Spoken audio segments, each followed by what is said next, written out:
You are listening to another episode of Whispers in the Wings. This week I am joined by a very special co-host, Erin Coubrough. Members of the Whispers in the Wings community, this is your Act 1 Beginner's Call. Your Act 1 Beginner's Call. Thank you. Hey everyone, thank you again for tuning in to another episode. Unfortunately, Kelly is unable to join me this week, and I couldn't wait any longer to get another episode of the podcast out to you all. So this week I am joined by a very dear friend of mine, Erin from Perth. Erin, welcome to the podcast. How are you? Oh, I'm so good. I'm so excited to be here and see your face. I haven't seen you for so long. I know. Now, before we dive too deep into some questions, what I will do is quickly read out your bio. Erin graduated from the Western Australian Academy of Performing Arts with an advanced diploma in stage management in 2011 and has had a diverse career in stage management since. Starting her career in drama working with Black Swan State Theatre Company and Sydney Theatre Company, she then moved into musical theatre working on shows such as Legally Blonde and touring internationally with Wicked. Whilst living in London, Erin worked on West End productions McQueen the Play and 4 Minute 12 Seconds before returning to Perth, venturing into contemporary dance and ballet. From 2018 to mid-2021, Erin held the position of production stage manager at Western Australian Ballet. During the time, she stage managed their award-winning production of Dracula, which is an absolute career highlight. Erin is currently an MBA candidate and is redirecting her career, and she's also a seasonal lecturer in stage management at the Western Australia Academy of Performing Arts. Wow, gosh, Erin, I have so many questions and so many things to talk about. Like, looking at that bio, it's just really incredible, the amount of work that you have done.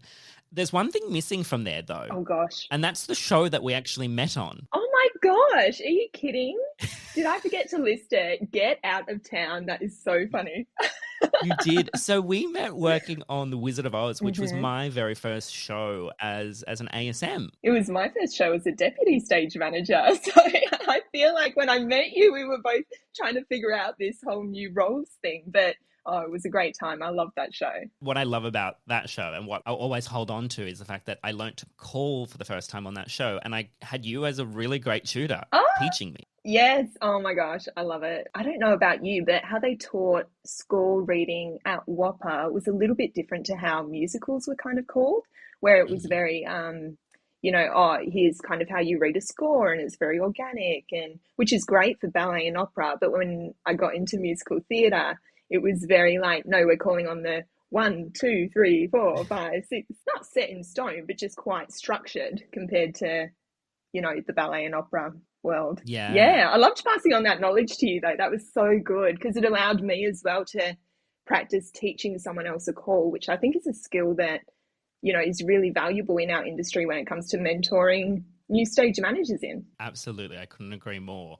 And that's the same thing I've just gone through with once and teaching our ASM the call as well. So I sort of then took those lessons that you've taught me to then teach her. So it's like, it's so valuable learning from the right person. Yeah. Oh my gosh. Can we talk about once for a minute? Because I did the Perth season and you're doing the Sydney season, and it's quite different for both of us because I was calling to a lighting operator and you're operating. Is that right? Yeah, I'm operating, which during tech I called and then went into operating. So it's weird because when you call it, you have to sort of call it ahead of time to make sure that the lighting operator presses go at the right time. So then when you're actually operating yourself, then you've got to do it at the normal time. So it sort of played in my head a little bit for a couple shows, but then I got into the swing of it. Do you have a favourite point in once where you're like, oh yeah, that is icing on the cake, that one? Oh, 2 points. The end of North Strand, which is like a snap from the whole stage being lit to just around the piano. Every time I'm like, yes, like if I can just absolutely nail it. And the end of A Pada Pada, same thing, goes to the snap to the other side of the stage. So it's like when you really nail those cues, you're like, oh, okay, I got it. Yeah, it's like you get such an adrenaline high. Yeah. Yes. I remember actually having to call you for gold because the count, it's 1, 1, 1, 2, 1. And I just sat there with it. I'm looking at the book going, okay, I've got it. No, I've lost it. No, I'm still gone. I came back. And then I was like, where does that go? And I have a video that you sent me of playing the album and you conducting it for me. And do you know what? That really helped. I'm so glad. Oh my gosh. I was like, Josh is going to think I'm so silly doing this. But No, like the no. visually, like being able to kind of conduct yourself through that was so helpful. And yeah, no, like I've been stage managing for 12 years. And even when I first looked at gold, I was like, uh-oh, like, what is this? I have had to put the numbers on the whole of that score section, like 1, 1, 1, 2, because I was like, Yeah. as soon as I like just phase out, I would completely miss it. I love those cues, the end of gold as well, like all those snap cues too. Oh, they're so good. It's so satisfying. Yeah, they're I just love it. like the stamps and oh god. And do you know what? I don't mind operating as well. Yeah. I did a lot of operating and lighting designing and stuff growing up in community theatre, so it's sort of natural to me. The only difference is that I'm pressing go on the spacebar on a Mac rather than go on a lighting console. Yeah, yeah. Like I know why that is, but do you think our the listeners know why that is? Well, this is the thing. We've been on a break for so long. The listeners probably didn't even know I'm doing ones at the moment unless they're following my other Instagram. But Yeah. the reason for it is because I also operate some sound cues and some AV projection cues as well. There was a discussion when we first got into tech about me operating the AV and the sound cues on the laptop and the console for the lighting. Oh my gosh. And then I looked at Barushka's story, which is basically like LX, LX and AV, LX, LX and AV, like constantly. And I just looked at it and I was like, I'm not having my hands split between two desks to press things. Sometimes one at one time and sometimes things together. Yeah. I was like, no, let's just put it all together. Plus the file was already there built. So I was like, just do that. Yeah, totally. Can I just say that like calling lighting and trying to operate the AV sound cues around that was mental. It was literally like patting my head and rubbing my stomach. Like it was, I had to split my brain in two and I was just on book. I'd never looked up to see what she was doing. I just wanted to make sure the subtitles were okay. I have never looked up in that. I don't know what she does, when she does it. I've actually written the cues on both sides of the paper. So obviously my cues are usually on the right-hand side, so they go off to the right.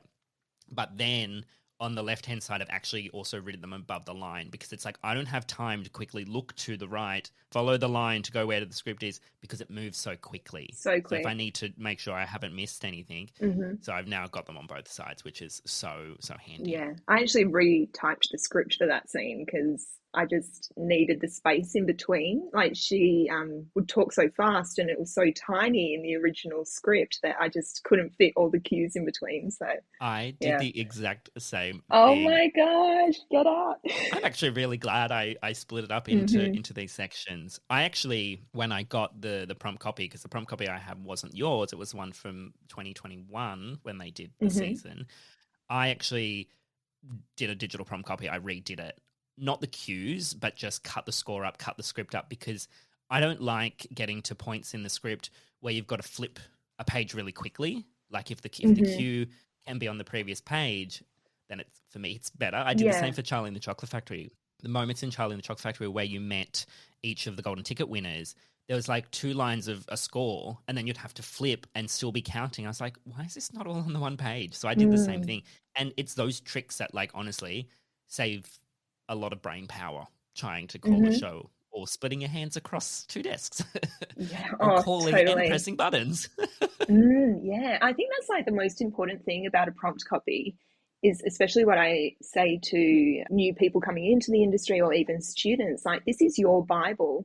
And yes, someone might have to pick it up and read it one day, but if you can help yourself by, putting in little cheats or putting in like, oh, pick up from here if you can't, read a certain section of score, just like a pick up point here, or we're going to do some blocking over this point. Like there are just little ways to do it your way. And that's okay. I think that's totally fine. I mean, I don't tend to much now have to circle things within a score because I can't read a score. But I now can see the basic structure of it within the music. But I remember Wizard of Oz, if you look at my book, it is just things circled constantly of like, just here. If you can't find it, you're here. If you can't, but that was my first call. So obviously I was really nervous, but. Oh my gosh, I'm going to replay this to my first year score reading class and be like, see, I told you it's going to work. We're going to get there. You will. You absolutely will get there. Now, speaking of your wonderful career, so obviously you are currently lecturing stage management. at Whopper. Yeah, it's like I've gone back to my How roots. is that? What is that experience like? Oh, I actually love it. Like, and I didn't think I would. Like, I've throughout my career having secondments on board and mentoring them and yeah, teaching the differences between like acting shows and ballet and musical theatre and everything like that has been really awesome to build that one-on-one relationship. And usually those secondments come and work for me as ASMs as well. But yeah, to go back to Whopper and kind of help people build their stage management skills from the ground up has just been like, I really feel like I'm passing a torch, you know, and I'm really able to guide them in the right direction. And especially compared to what our industry is now, compared to when I was studying, like there's such a shift in it. And so to be able to bring that to the course as well and just, hey, this is the industry standard and it's standard today. And I know that because I'm in the industry today, you know, that vibe. Yeah. Yeah. Yeah. Can I ask, was that like similar when you went to NIDA? Like, did you find that industry was so different to what NIDA was teaching? Oh yeah, yeah. I mean, we had the wonderful Mary Ben, who is a amazing musical theatre stage manager, has had a huge career in stage management, and she was always bringing guest lecturers in and stuff to tell us about the industry and all of that sort of stuff. But you sort of did feel that little bit of disconnect. There was very much the NIDA way of how you did it there. And then when you'd go and, observe a call or go and do a secondment or whatever, you'd go, oh, this is different. And it's probably the hardest thing for people to break out of is the Mm. university way. Going into your first professional show outside of university, you sort of have to forget a lot of what you've learned and just be Mm. open and accepting of all those new things because it's so different, I guess. Yeah, I totally agree. When I did one of my first shows, it was almost like I had to unlearn it to then build it back up again. And in the back of my mind, I always thought, like, oh, why isn't this issue resolving itself within the rehearsal period or within like production week or anything? I go, oh, it's because I could add that to the schedule in this way, or we're going to do a cast change like this. And, Hmm. yeah, it is about building up those tools to be able to then draw on them in the industry. Yeah, yeah, Like, I don't want absolutely. to go into the industry and be like, this is the Whopper way. like. Yeah, no, and that's the thing. I have seen people come out of NIDA and do that exact same thing. Well, this is the way we did it at NIDA, and it's like, okay, I understand and I appreciate that. I was there myself, but it's not the only way. Hmm. This is kind of what this podcast started with for Kelly and I. You'll hear every episode, there's not one way we do something the same. We do things Hmm. differently, but yet we get the same job done and achieved. And I think that's what, like, the best mindset for people leaving university to go into a career in the industry is just to be open and accept Yeah, change. I And think like once you leave uni, like don't lose that learning mindset or that like mm, learning motivation. Yeah, I really encourage my students to remember that like you don't have to be perfect today. Like you're learning this for the first time, and we need to get rid of this like perfectionism mindset, which I think in stage management, it's easy to fall into that. It's easy to try and always be mm, perfect and always be on top of it, but it's not sustainable. So I try and say to them, instead of thinking as a perfectionist, think about mastering this skill that we have. And as you say, like pick and choose bits from other stage managers, bits of your learning, bits of like trial and error throughout your career. It shouldn't just be a, oh, 3 years and I'm done and I'm amazing now, you know? Although we are amazing, I but know, whatever. I know. Look at us. You're so right. All Yeah. right. So moving back into your career since you left university, you've gone from, state theatre to touring with musicals to working in contemporary dance and ballet. What are the differences in stage management? Like I mean, there could be a million things. You don't need to mention them all. How does it differentiate between the sort of different genres of theatre? Oh my gosh, what a question. So yeah, I started working in stage management at Black Swan, and just to give a bit of context around that, I was employed to be the ASM for a year, for a whole season, And then my second show there, I got bumped up to stage manager Oh, because wow. my stage manager got sick 4 days out of production week.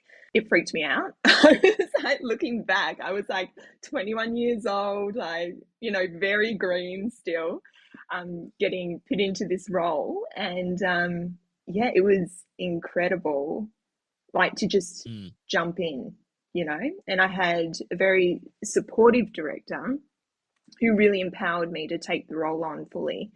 And yeah, that I think, like, going from that, where drama, you tend to be, I don't know about other theatre companies over East, but Black Swan, like, it's always you as a team against the show. Like, the show's not going to make itself. So in terms of Mhm. resources, you really had to pull and you really had to drive to create this show. Whereas when I got into musical theatre, it was very different because everything came in a shipping container from, the UK Yeah. or Yeah. the US or whatever. And there were just so many people as part of the team, especially in stage management, that it took me a little bit to understand the difference in roles between ASMing for drama than ASMing for musical theatre. And Mhm. like, no way is wrong and no way is right. It's just like a really different industry to go into. And then after that, when I went to the UK, there are differences again.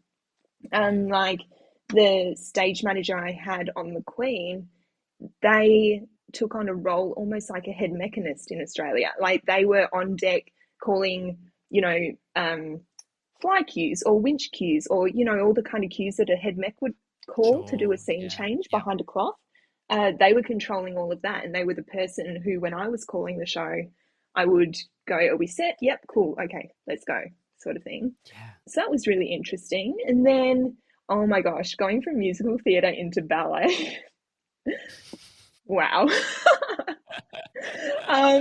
It was a journey, and I only laugh because I applied for the role at West Australian Ballet because I thought, oh yeah, I can read a score, and I've worked for ballet before, and they're kind of a mix between the two, where we sometimes get shows brought in, but we're sometimes building shows, so we need to go Mhm. sourcing.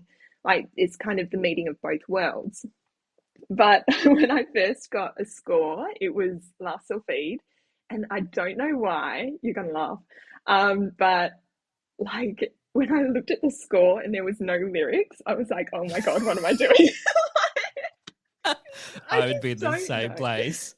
Like, Oh it no. Oh took a no. while. Because I know you've mentioned that you don't read music. I don't read music Yeah. either. And I thought I was Yeah. pretty good at following the score until I got La Solfède, and I was like, oh my gosh, what have I got myself into? But yeah, you just got to, like, study that Mm, thing and mhm. try and pick up the points in the music, like all the pickup points that you need to kind of identify.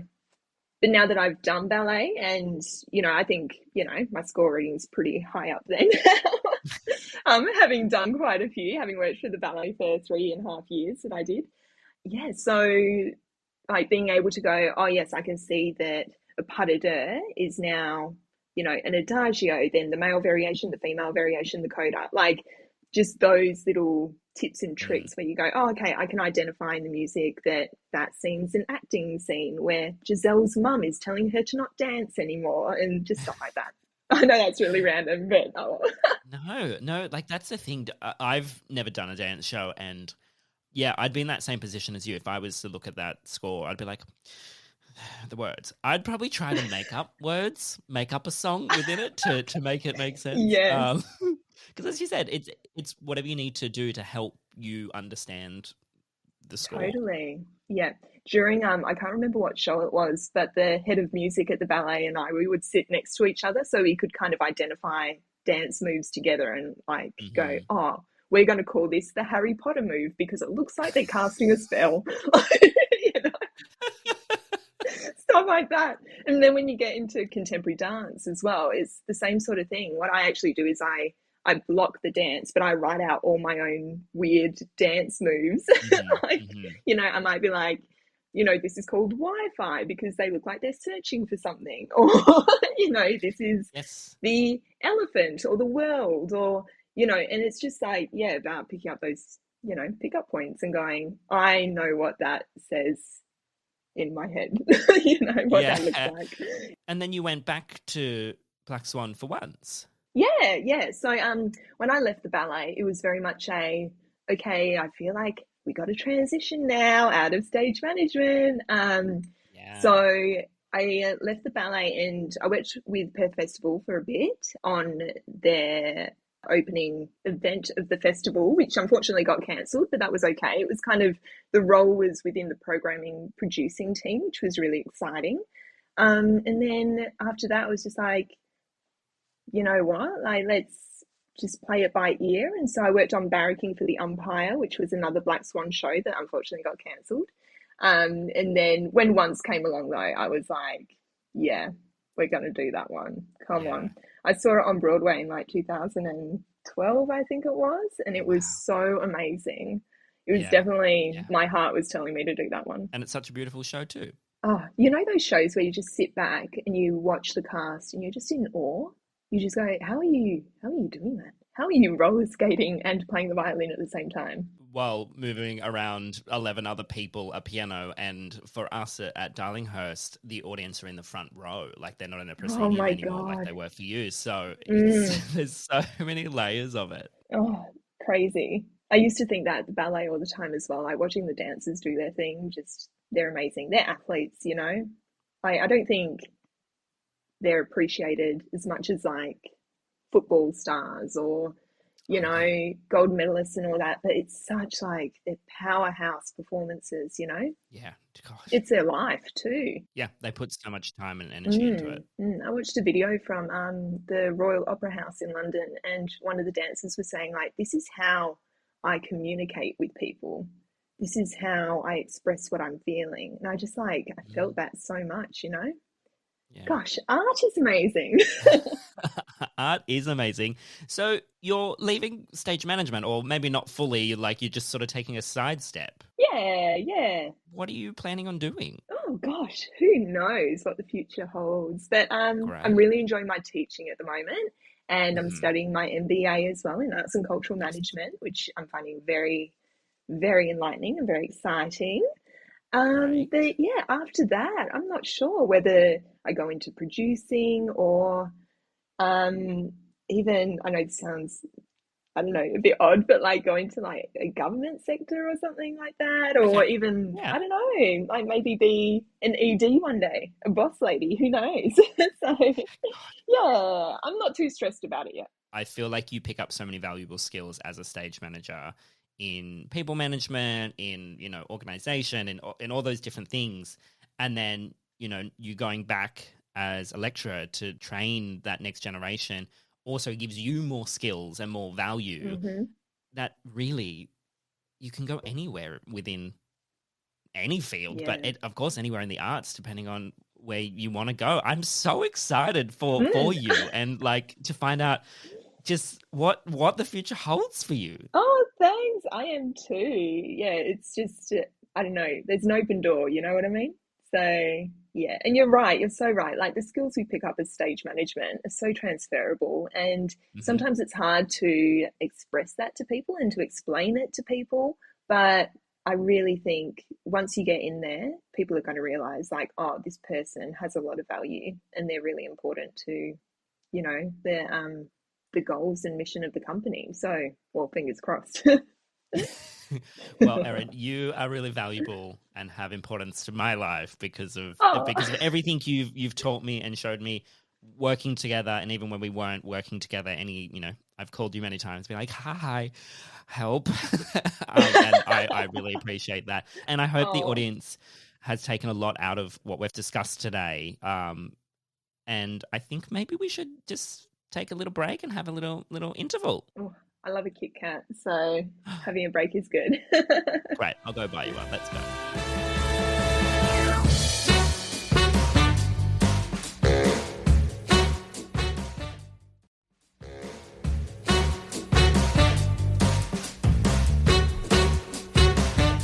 Welcome back to Act 2. Oh my God. That Oh Kit my Kat gosh, was wonderful. the best, the I nearly best. bought a second one to eat during the show, but I thought the audience doesn't want to hear me crunching, so that's Post fine. show. So we have two questions from the audience today that are very similar, and Erin's going to do us the lovely joy in reading them out. Okay, so our first question comes from Ashleigh. She says she doesn't feel confident or knowledgeable enough to work in the industry as a stage manager yet, and was wondering if we had any recommendations about how to gain knowledge and whether it's through internships or studying. What do you think, Josh? Wow. I mean, this is something we were talking about before we started recording, and it's really hard leaving a degree and feeling confident and that you know that you can go out and ace it. And it's very similar to what you said in Act 1. We're not looking for perfection. Mm-hmm. It's okay to make mistakes. It's okay to learn on the job. And I mean, when we did Wizard of Oz together, as you said, you were in the deputy position for the first time. I was in an ASM position for the first time. And I definitely screwed up a couple times, and you've had to pull me up on it. It's really important that that happened, because if it didn't, well, I would have kept doing it the same way. And it shocked me and went, oh, I thought I was confident. I thought I knew what I was doing, but, oh, okay, I've still got to learn things. And that's when I sort of opened up and went, okay, well, what more do I need to learn? What can I take from all these different people to learn it? Doing shows, working on shows, whether that's in an internship or as a full-time position, is the best way to continue to build that confidence and that knowledge. Would you say the same? Oh my God, 100%. Yeah, I definitely even in what I learned so much during Wizard as well was being able to give feedback. And what I've learned really recently actually is that to be clear is kind and to be unclear is unkind. And my friend Lil's going to laugh at me for that because it's a Brene Brown quote, but that's okay. But what Brene means by that is that it is better to be upfront and honest and still compassionate, still have empathy for people, but still be clear with them and not be unclear, because that doesn't really help anyone. Yeah. We're all in this industry to learn and to gain more knowledge and to do the best job we can. Not saying that it's always going to be perfect, but if we were on our way to the Olympics, if I was a swimmer or something, I would keep training, trying to get better. And I kind of link that to stage management as well. With every show you do, you're just getting better and better and better. So coming back to the question, whether doing internships or studying a full degree, I think it's very catered to the knowledge you already have, perhaps. But whatever way you go, remembering to take that learner's mentality with you in whatever direction you go, I think is probably the most important thing. And that's going to allow you to gain that knowledge, as Ashleigh says. Thing that I would also like to mention is that the Diploma of Live Production and Technical Theatre, or whatever the course title is only a year diploma, whereas a stage management production course at NIDA is 3 years. Is it the same in WA? Yeah, so at WAPA we have 3-year groups. After first year, you can walk away with a diploma. After second year, you can walk away with an advanced diploma. And after third year, which is actually 3.5, you walk away with the bachelor. So even if you did want to try studying, there are still exit points that you can take throughout there if you weren't quite sure that, I don't know if studying's right for me, or if I'm more, suited to online interning experiences. Yeah. I do have to say though that with internships, we do need to be a little bit cautious, only because a lot of the time your learning institution or your uni or your TAFE, they'll provide the insurance for you on the job when you are doing an internship. Whereas if you were to walk into a company and say, hey, I want to do an internship, that means they need to pay for insurance for you. So that's just always something to consider as well. Yeah, and I don't find that a lot of shows offer internships to people that aren't currently studying as well. So it can be hard if you want to do those internships to do it without currently being in a degree. Yeah, very true. I think that going backstage to listen to a call or just to shadow once in a while or something, I think that's okay. I think, well, actually I did do that when I went to Sydney my first time.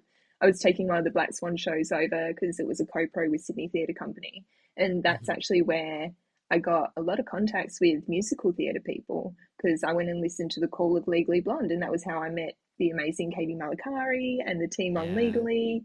And through that is how I met people who then employed me on Wicked. So Yeah. yeah, I hope that helps. I love listening to a show call. You just learn so much from them and the way that other people call a show. Because once you're up and calling a show, you don't really hear someone else do it. So it's good to hear the way other people do it and continuing to learn, taking those skills from those people around you. Totally. And also learning about how the show itself is constructed. Like, oh, why are you calling that auto cue before that fly cue? Or are they together? Or, there's just so many elements and different ways to do things. Yeah, and finding out those tips and tricks is pretty useful. Let's move on to the second part of this same sort of topic, which is from Andrew. Andrew is trying to figure out the timeline of going from small independent and community shows outside a day job to picking up full-time contracts. Is there a timeline, or should he be applying for lots of things and see what happens? He also mentions his main goal is to work on musicals. Oh, what better two Yes. people We to know talk a about little this bit. then? We know a little bit about that. I was in the same position once I left uni. So I went and did a secondment during my final year of university on Matilda and for the City of Sydney for New Year's Eve and Aida for Opera on the Harbour. You did 3 secondments. Yeah, I did 3 in the year, as well as doing the 2 sets of play productions that night I put on, because that's sort of, you have to do those, but then you can fill the rest of the year with secondments, which is really great. Wow. Out of those 3, at the end of that year, I went back and worked with Matilda as a swing props technician, but that was only for 2 months because then they left Sydney. And I went back and did the City of Sydney New Year's Eve again, but that was only for 2 months because New Year's Eve is only a particular time of the year. I was actually working on both of them at the same time. Wow. As well as that, I picked up a casual job at the aquarium. Oh, cool. Yeah. Yeah. I worked at the aquarium from when I graduated at the end of 2015 until I started working on Wizard of Oz in October 2017. And in that time, I did a couple of little things at ATYP and for some other people. And it really took me that long to get onto a musical properly.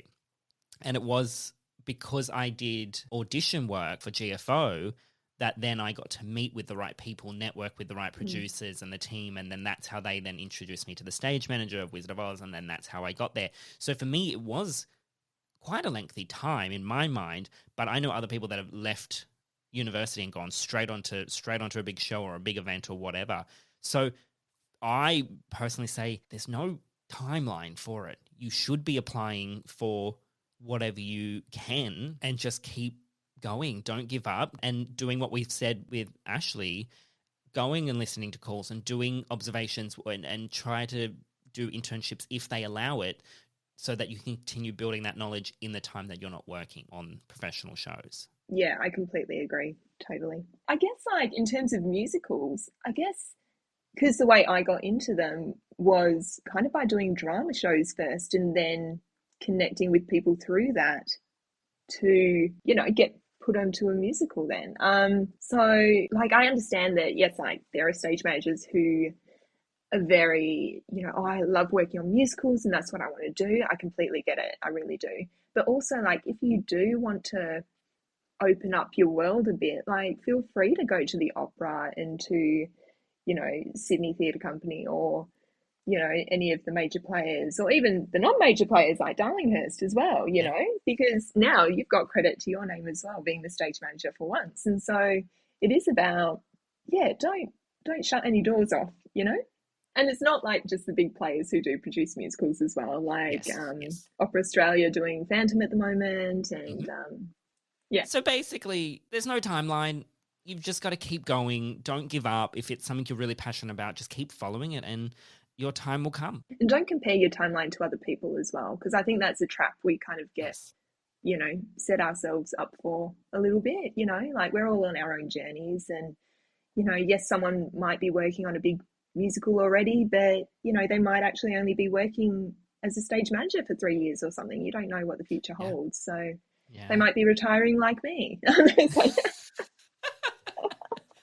Well, Erin, thank you so much for being our very first guest on Whispers in the Wings. I really appreciate you jumping on and recording today, and I hope our audience have got a lot of really valuable things out of everything that we've discussed. I do have one question I want to ask you before we wrap up for today. Now, we did an episode a couple of months ago, God, it's been quite some time, about toolboxes, our stage management kits. Mm-hmm. And I want to know, what's your one most valuable item in your SM kit? Like, what's that one thing that you absolutely love? I think always going into a new show with like an open mindset and like that willingness to learn, which we've spoken about so much this episode. But if I had to pick one like resource, one thing, it would be Excel. You know that, Josh. It would be Excel.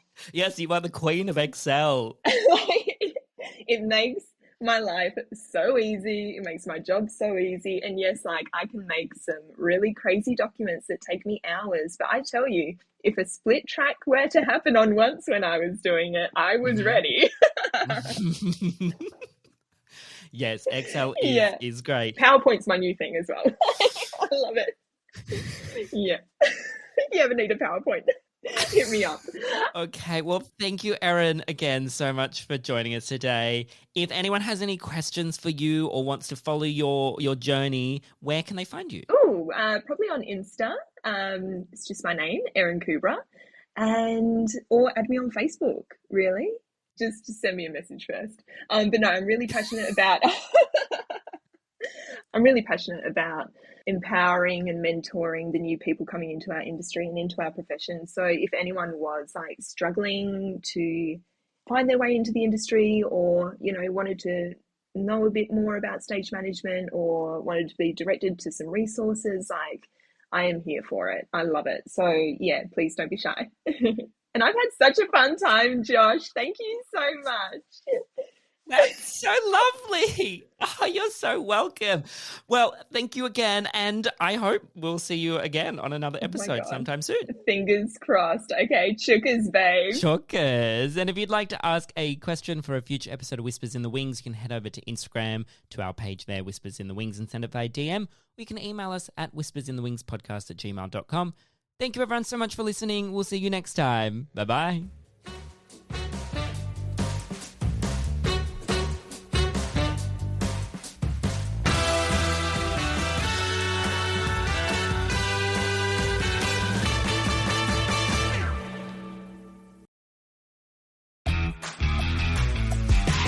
Calling all of you theater lovers, both out and proud and on the DL, it's time to check out Broadway Breakdown, a podcast discussing the history and legacy of American theater's most exclusive address, Broadway. Hosted by me, Matt Koplik, a semi-famous, incredibly opinionated theater fan. Join me and my guests as we do major deep dives into some of your favorite, or least favorite shows. Hear some of our takes that are hot yet nuanced, salty but also sincere. Or come listen to my thoughts on the latest show to grace Broadway this season, and see if it's up your alley. Or check out our frequent discussions on the Tony Awards and learn how to win your next prediction pool. Listening to an episode of Broadway Breakdown is like grabbing a drink with your bestie and gabbing about theater. Fun, foul-mouthed, and surprisingly informative. Or at least that's what it's like when I'm with my bestie. So, give a listen to Broadway Breakdown and take your theater discourse to the next level. Broadway Breakdown, found on the Broadway Podcast Network or wherever you listen to podcasts.